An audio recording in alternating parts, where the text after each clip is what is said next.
This radical rat gets a retro redesign. Here's your look at the NECA Toys Teenage Mutant Ninja Turtles Mirage Comics Splinter.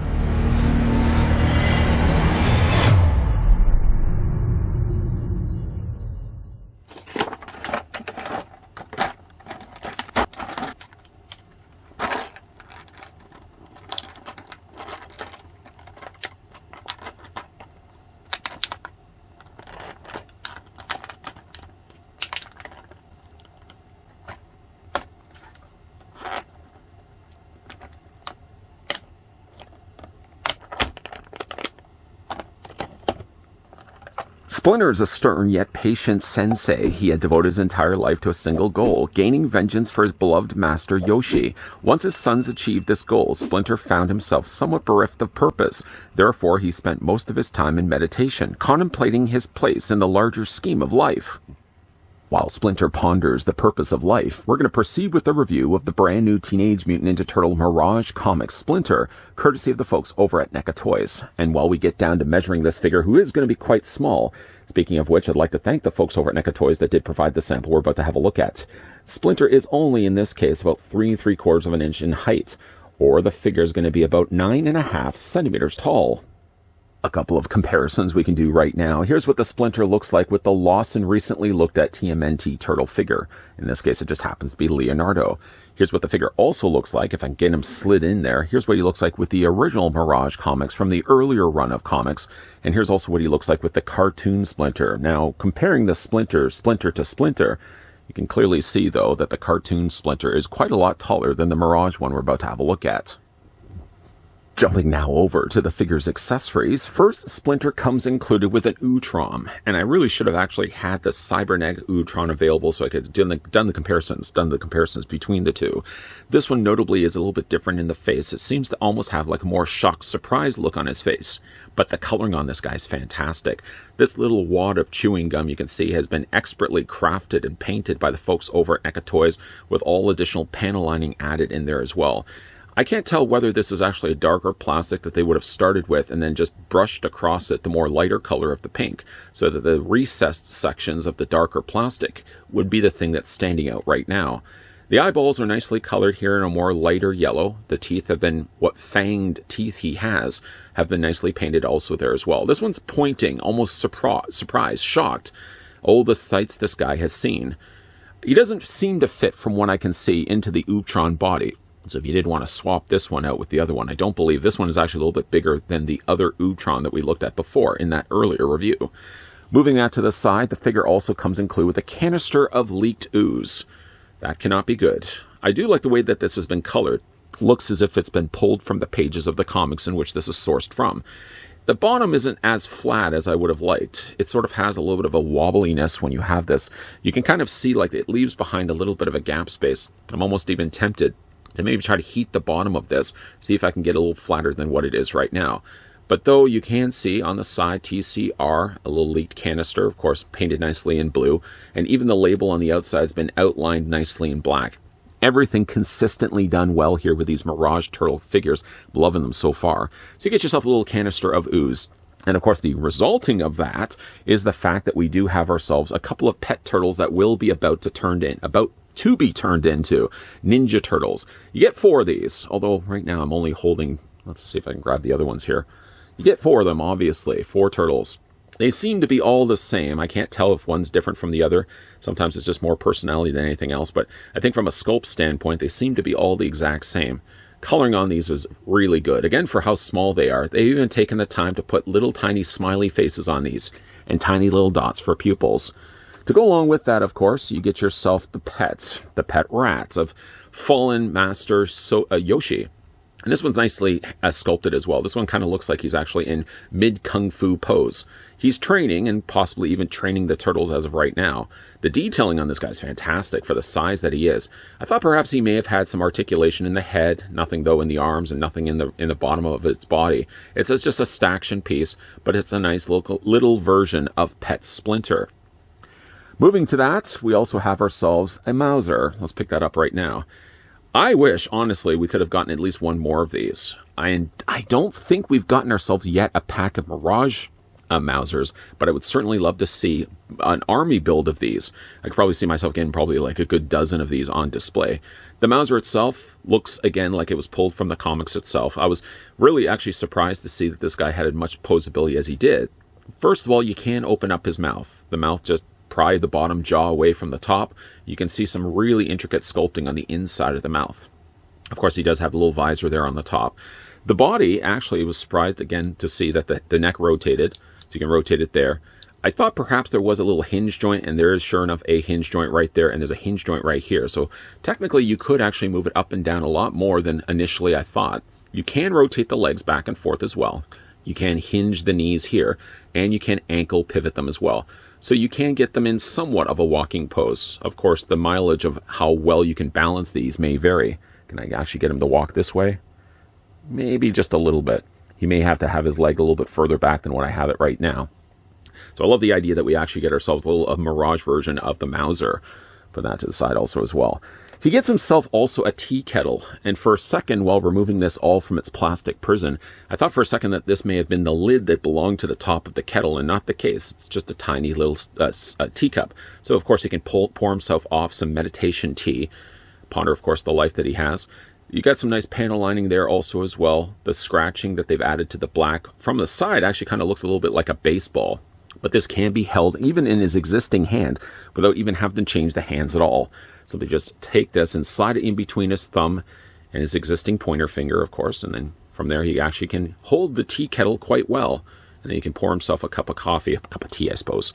So he does come included with that also as well. And while we're still on the topic of things that he can hold, the figure, of course, does come included with his cane. The cane does have a real wood look to it, although obviously molded here in plastic.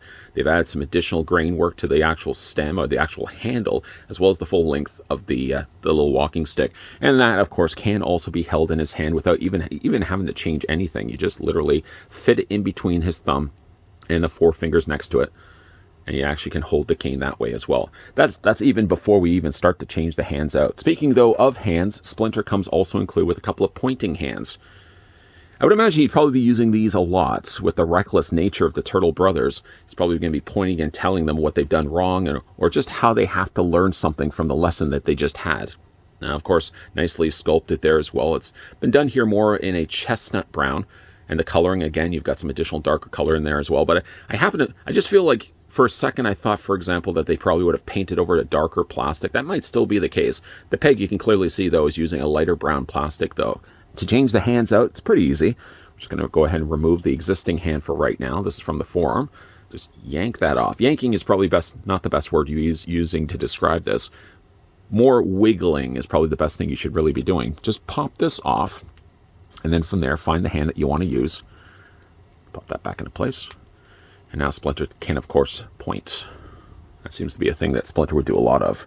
And then lastly, the figure also comes included with a gripping hand. Actually, two pairs. A single pair, I guess, would be two. Single pair of gripping hands, good for, of course, holding the cane. He doesn't really, again, necessarily need these, but if you did want to use it for holding the cane, you simply just take the cane and slide it all the way down his hand. Or I guess you could also slide it from the top there also as well. So he comes with those also as well. Moving that all to the side, let's now get a closer look at Splinter. What a nice figure this is. We don't really have anything now in the Mirage comics, and still, of course, until now we're starting to get the stuff from Lawson's design of the Ninja Turtles we just recently had a look at here on this channel. Now, of course, we're getting ourselves a Splinter. Yeah, I can certainly understand why people are so excited about this line so far. I mean, like, just the look of Splinter alone. I did obviously want to bring back in the cartoon version of Splinter so you can see the difference between the two.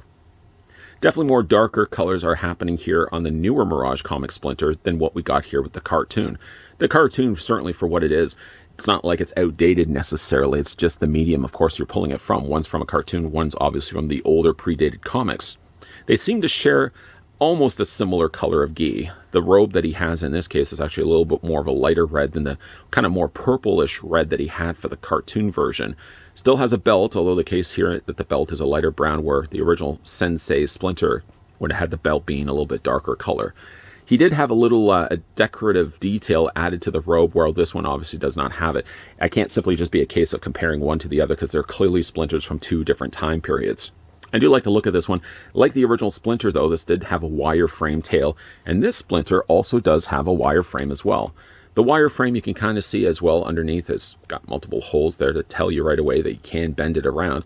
And he does have quite large feet with peg holes in the undersides. Although this Splinter, considering the fact he does have the longer tail on the back, sort of helps to stabilize and prevent the figure from falling forward. I suppose you could technically take off the robe. I mean, it would be really hard. I'm not good at tying knots, so I can kind of show you what it looks like underneath there. Fully sculpted from what I could guess, the top of the neck all the way down to the bottom of his feet.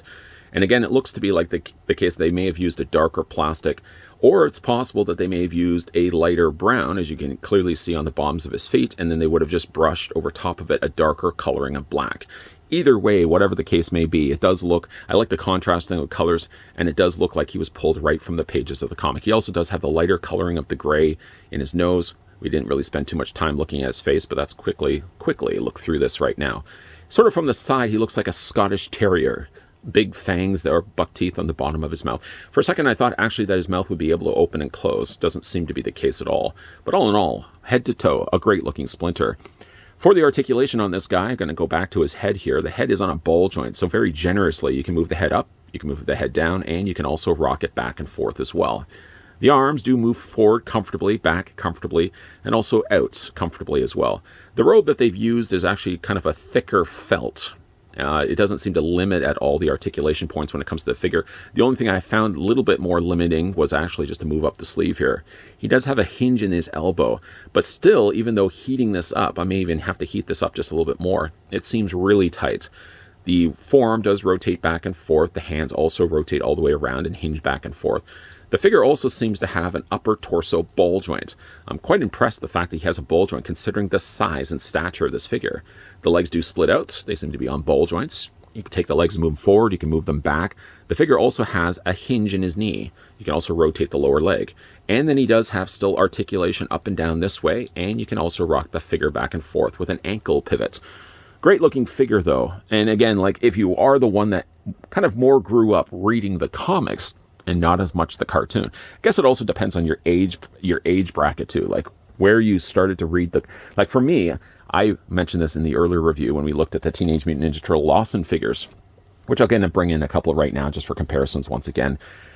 For me, I grew up reading the Archie comics, so I wasn't as much familiar with like the older TMNT stuff until later on. I got the chance to kind of go back and pick up some older issues. Got a little more expensive, but I was able to pick up those older issues. And now to go back and be able to appreciate those older issues, those older TMNT runs, and now being able to get figures based on it, I couldn't be any bit happier as a TMNT fan. Splinter turned out fantastic. And in no way, shape, or form am I going to be putting this guy away. Simply just, I'm going to have two different ways to display them on my shelf. One section will definitely be more categorized for the TMNT cartoon figure. So, of course, Splinter will not be disappearing anytime soon. He's still going to be very predominantly featured with the rest of my cartoon turtles. But then when it comes to a comic shelf, which I'm already starting to set up right now, I'm going to have, of course, the new ones that we're getting here from Jim Lawson. We're also going to be having the Splinter there in the middle, as well as a bunch of other Mirage-inspired TMNT figures, courtesy of the folks over at NECA Toys. Here in Final Looks, we've got Master Splinter fending off what seems to be an imposing army of Mousers and still having to contend with a leaking canister of TCRI ooze, all in a day's work. By the way, speaking of TCRI, completely left off the eye when we're looking at that in the accessory end of things. Splinter, though, still having his hands full, manages to instruct the turtles to leave, go, and save April. Speaking of April, though, I certainly would love to see an April get released of the similar style. Now, I think we did get an April at one point, but I got to believe at some point we are going to be getting another version of that one getting released, courtesy of the folks over at NECA Toys. What a fine-looking Splinter this is. Smaller in stature, of course, than the one that we get from the cartoon, but obviously the way he fits properly in the panels of those earlier comics, Splinter would be a little bit shorter than the one we would get in the cartoon series. And I couldn't have done Splinter any bit better. Not that I'm one that makes toys myself. I'm not one that makes toys myself.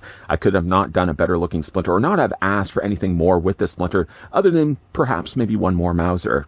I'd hope at some point we do get ourselves a Mirage accessory pack. Yes, throwing a couple more Mousers in there to attack, of course, the turtles, and of course, attack Master Splinter. Splinter's got this, though. What do you guys think, though, of the Mirage Splinter? Is this a figure you've already picked up for your collection, or is this a figure that you're planning to get for your collection? Let me know down below in the comment section what you guys think of it. Once again, a big thank you to the folks over at NECA Toys that did provide this sample of the brand new Teenage Mutant Ninja Turtles Mirage Comics Splinter. If you guys enjoyed this video, want to hit with a like. If you guys are loving the content you guys are seeing, and you certainly do want to stick around for more, I hope so, please make sure you hit that subscribe button down below. Yes, make sure you turn on the bell notification, sure, and make sure you're coming back regularly. Also, if you have a little bit of time on your hands, hey now, why not check out the playlist that's popping up at the very end of this video? Shamelessly plugging those playlists. Yes, I am. Popping at the very end of this video will be a playlist. Check that out if you have a little bit of time on your hands. And certainly we will be looking at some more TMNT stuff, courtesy of the folks over at NECA Toys. As always, guys, thanks for watching. See you guys next time.